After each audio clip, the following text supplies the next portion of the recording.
अब तक उन लापता लोगों का मालूम नहीं हो सका। यह वक्त रात 11 बजे का है। 48 घंटे से ज्यादा यानी तकरीबन 50 घंटे मुकम्मल होने वाले हैं और अब तक सिर्फ 25 लोगों की लाशें या बाकियात मिल सका है। लेकिन बकाया अब तक करीबन कोई 35 के करीब लोग हैं कि जिनके बारे में कुछ भी मालूम नहीं हो रहा है, ना ही उनकी बाकियात मिल रही है, ना ही उनका अता पता मिल रहा है, ना ही उनके बारे में मालूम हो पा रहा है। और लगता यूं है कि रेस्क्यू करने वाली टीम्स अब तकरीबन मायूस हो चुकी है।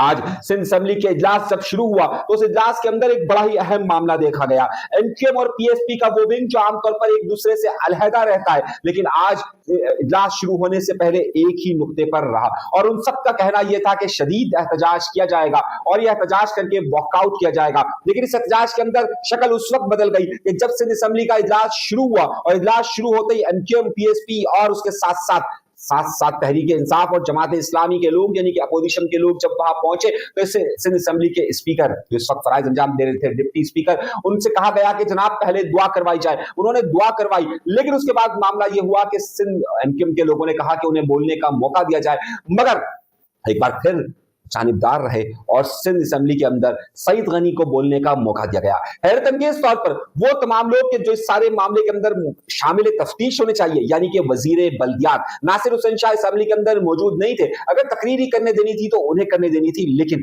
जैसे ही सईद गनी खड़े हुए और उनको तकरीर करने का मौका दिया गया, एमक्यूएम ने कहा कि हमें मौका दिया जाए, लेकिन एमक्यूएम को मौका नहीं दिया गया। एमक्यूएम ने वहां पर नारेबाजी शुरू की। सबसे पहले 3 से 4 सिंध असेंबली के अरकान स्पीकर के सामने आ गए। मामला उस वक्त ज्यादा गंभीर हो गया कि एमक्यूएम के लोगों ने एक बड़ा अहम नारा लगाना शुरू कर दिया और नारा ऐसा लगता है कि ये नारा अब शायद सबकी जबान पर आएगा। उन्होंने कह दिया कि कातिल आला वजीर आला, कातिल आला वजीर आला, वजीर आला इस्तीफा दो। एमक्यूएम के लोगों ने शदीद नारेबाजी की कि कातिल आला वजीर आला। लेकिन उस वक्त एक ड्रामाई मोड़ देखा गया और वो ड्रामाई मोड़ ये देखा गया कि उस वक्त जमात इस्लामी जिस वक्त अपने आप को बड़ी अपोजिशन कहती है, हाफिज नईमुर रहमान साहब ने बड़ी तकरीरें की है, लेकिन हाफिज नईमुर रहमान साहब के वहां पर मौजूद रुकने असेंबली ने उनका साथ नहीं दिया। हैरत अंगेज तौर पर पाकिस्तान तहरीक इंसाफ के 8 अरकान असेंबली वहां पर मौजूद थे, लेकिन उन्होंने भी वहां पर शिरकत नहीं की उस एहतजाज में। बल्कि जब एमक्यूएम ने कातिल आला वजीर आला का नारा लगाते हुए असेंबली से बाहर जाकर वॉकआउट करने की कोशिश की तो आपको हैरत होगी कि उस वक्त 2 जमातें जो अपोजिशन की कहलाती है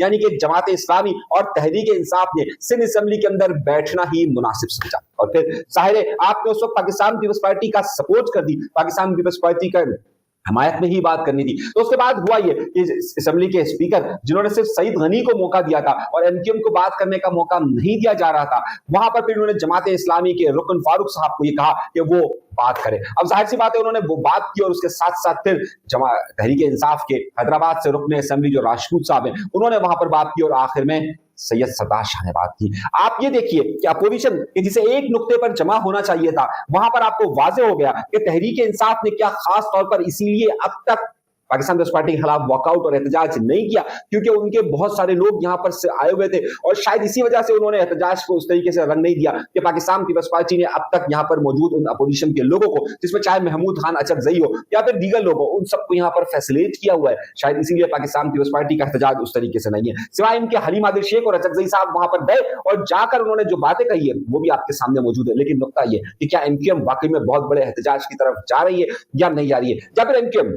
सिर्फ और सिर्फ सिंध असेंबली के अंदर एहतजाज ही करेगी। अब तक जो एमक्यूएम की तरफ से, जो एमक्यूएम के रुकने असेंबली गवर्नर सिंध गए हैं, फारूक सत्तार गए, लेकिन अब तक सवाल यह है कि जो पीएसपी का फैक्टर है वो जाए वकुआ पर क्यों नहीं गया। हाँ, 2 जगहों पर वो ताजियत के लिए जरूर गए और वहां पर उन्हें जाना भी चाहिए था, मगर हमारा नुकता इस एमक्यूएम और पीएसपी नहीं है। लेकिन दोनों ने मिलकर जिस तरीके से इस वक्त एहतजाज किया है सिंध असेंबली में वो सबसे अहम बात है। अगली बड़ी खबर हम आपको देने वाले हैं क्योंकि इस वक्त जाहिर सी बात है गुल प्लाजा का मसला शिद्दत इख्तियार कर जाता है और हमारी इस वक्त सबसे ज्यादा तवज्जो ये है कि जो लोग लापता है उनके बारे में मालूम हो सके। हम तो हमेशा यही कहते रहे हैं कि कोई लापता ना हो, कोई लापता ना हो, किसी भी तौर पे लापता ना हो, लेकिन सिंध हुकूमत की नाहली और हमारा इस वक्त सिर्फ एक ही मुतालबा है कि जनाब जो लोग लापता हैं उनका पता किया जा सके। मगर वहां पर जाहिर है हम तो एक अवामी मुतालबे की बात कर रहे हैं, मगर कुछ लोग यहाँ पर सियासत भी कर रहे हैं। कुछ लोगों को रेटिंग्स चाहिए, कुछ लोगों को चीजें चाहिए और जिनका कराची से कोई दूर दूर तक ताल्लुक नहीं है, लेकिन वो चाहते यह है कि कराची की जमीन पर आकर वो किसी तौर पर भी रेटिंग ले। एक एंकर है बल्कि एक अदाकार है, बल्कि एक सियासतदान अब बन चुके हैं, और उनका नाम है इकरारुल हसन। इकरारुल हसन भी पहुंच गए जनाबे वाला गुल प्लाजा पर।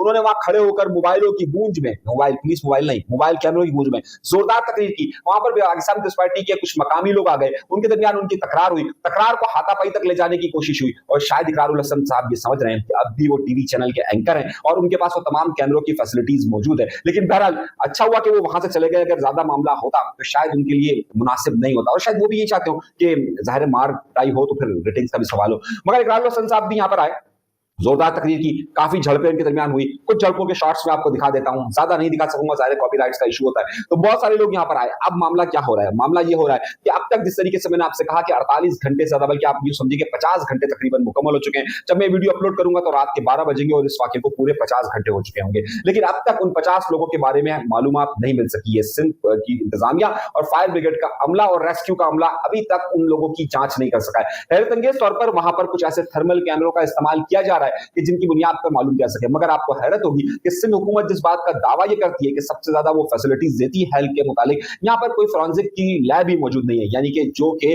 जदीद साइंसी बुनियादों पर डीएनए और दीगर चीजों का तज्जिया कर सके। ये लैब मौजूद है लाहौर के अंदर। तो अब आपको हैरत नहीं होनी चाहिए कि जितने लोग हैं, जो लोग जिनकी लाशें, जिनके बाकियात वहां से मिली है, उनके डीएनए लाहौर जाएंगे। जो लोग लवाहिकीन हैं उनके डीएनए भी लाहौर जाएंगे। लाहौर से जाने के बाद वो रिपोर्ट आएगी 8-10 दिन के बाद, और 8-10 दिन के बाद मालूम होगा कि जनाब ये बाकियात किसकी है। तब तक वो लोग सब तड़पते रहे, सिसकते रहे, बिलकते रहे और हुकूमत से उनको ये तसल्ली देती रहे कि जनाब बहुत ज्यादा है। आप सोचिए, जो सिंध हुकूमत ये दावा करती है कि उन्होंने अरबों नहीं खरबों रुपया हेल्थ सेक्टर पर लगाया है, लेकिन यहाँ पर जब इनके पास सिर्फ और सिर्फ 4 करोड़ की आबादी के शहर के अंदर सिर्फ 3 सर्कल्स हैं, जिसमें से 2 काम कर रही है, एक खराब पड़ी हुई है, वो कि जहां पर तकरीबन 28 के करीब से फायर की गाड़ियां हैं, आग बुझाने की गाड़ियां मौजूद हैं, और फिर उसके बाद ये कहा जाता है कि हमने सिंध की तरक्की में अहम किरदार अदा किया। सवाल यहां पर एक बड़ा अहम उठता है कि इनके पास अब तक फोरेंसिक की कोई लैब क्यों मौजूद नहीं है? क्यों डीएनए टेस्ट के लिए पहले लाहौर जाएगा, लाहौर से टेस्ट होने के बाद 8 दिन के बाद आएगा? तो आप सवाल पूछ सकते हैं। लेकिन मसला ये हो गया है, इस वक्त अगर पाकिस्तान पीपल्स पार्टी के सपोर्टरों ने ये बात कहना शुरू कर दी और इस वक्त सोशल मीडिया पर वो इन बात की धूम मचा रहे हैं, इतना सिंध हुकूमत का कोई कसूर नहीं है, ये सारा का सारा कसूर इस मार्केट के लोगों का है, सारे का सारा कसूर इन दुकानदारों का है कि इन्होंने आग बुझाने वाले आलात क्यों नहीं रखे हैं। जनाबे वाला सोचिएगा, समझिएगा, इस पूरे के 3 गेट्स हैं, लेकिन ये बिल्डिंग में सिंध बिल्डिंग कंट्रोल अथॉरिटी की अथॉरिटी थी कि जनाब वो सारे मामला को हल करती, लेकिन उन्होंने नहीं किए। मगर पाकिस्तान पीपल्स पार्टी के हल्के और पाकिस्तान पीपल्स पार्टी से ताल्लुक रखने वाले कई लोग इस सारे मामला को उस तरफ लेके जा रहे हैं। इस सारे मामला में एक नया रंग ये आया है कि एमक्यूएम लंदन की तरफ से ये बात कही गई है कि जनाब फील्ड मार्शल साहब यहाँ का दौरा करें, यानी कि फील्ड मार्शल साहब गुल प्लाजा का दौरा करें और यहाँ के वाकयात को देखें। लेकिन उसके साथ साथ जमात इस्लामी इस हवाले से एक बाकायदा तहरीक चलाने का ऐलान करने का कह रही है, और उसके साथ साथ अब दीगर सियासी कुव्वतें भी मिल रही है। मगर हमारा मसला ये नहीं है, मसला यह है कि यहाँ पर अब तक उन लवाहिकीन के लिए क्या किया जा सकेगा? क्यों फोरेंसिक लैब यहाँ पर कायम नहीं हो सकी है इतने हेवी बजट के बावजूद भी? क्यों अब तक ये मसाइल हल नहीं किए गए? ये वो बुनियादी सवाल है। एमक्यूएम क्या अपने एहतजाज को सिर्फ असेंबली तक ही मुहित रखेगी या फिर सड़क पर भी आएगी? जमात इस्लामी इन लोगों के मुतासिरीन के लिए कहां तक जाएगी और पाकिस्तान पीपल्स पार्टी की हुकूमत क्या सिर्फ दिलासा ही देगी? सवाल ये कि कराची शहर में इतना बड़ा वाकया होने के बावजूद भी बिलावल भुट्टो जरदारी साहब कहां हैं? तो आपको ना उनका कोई बयान इस तरीके से वीडियो पैगाम ही नजर आएगा, ना ही उनको कोई और चीज आपको नजर आएगी, क्योंकि बिलावल भुट्टो जरदारी साहब इस वक्त दुनिया की सैर पर गए हुए हैं। ये मैं आपको खबर दे रहा हूं, और जाहिर सी बात है जब बिलावल भुट्टो जरदारी साहब सैर पर गए हुए थे तो इसीलिए जो है वो उसी वक्त उनका फायदा उठाते हुए मुर्तजा वहाब भी कुछ सैर पर चले गए थे, लेकिन उन्हें बाद में आना पड़ा। लेकिन बिलावल भुट्टो जरदारी साहब आपको इस मसले पर नजर नहीं आएंगे, और ना ही वो जाहिर कोई बड़ा सेमिनार, कोई बड़ा लेक्चर, कोई बड़ी प्रेजेंटेशन होती तो वो आपको नजर भी आएंगे। लेकिन इस मौके पर बिलावल भुट्टो जरदारी साहब को शायद यहीं पर होना चाहिए था। मगर उसके साथ साथ पीएसपी के एमक्यूएम के रहनुमा जो है, बल्कि एमक्यूएम के रहनुमा तो नहीं कहलाएंगे, एमक्यूएम में मतलब एक पोजीशन रखते हैं, वो कोई मतलब अपने आप को एमक्यूएम का कहते हैं। मुस्तफा कमाल साहब भी इस वक्त जकार्ता के अंदर मौजूद हैं, और कई अहम लोग भी बाहर मौजूद हैं। कम से कम एक वीडियो पैगाम ही हो सकता था, क्योंकि जब कराची तड़प रहा हो तो ये सब समझते हैं कि इनके लीडरान या इनका नाम इस्तेमाल करने वाले लोग कम से कम इनके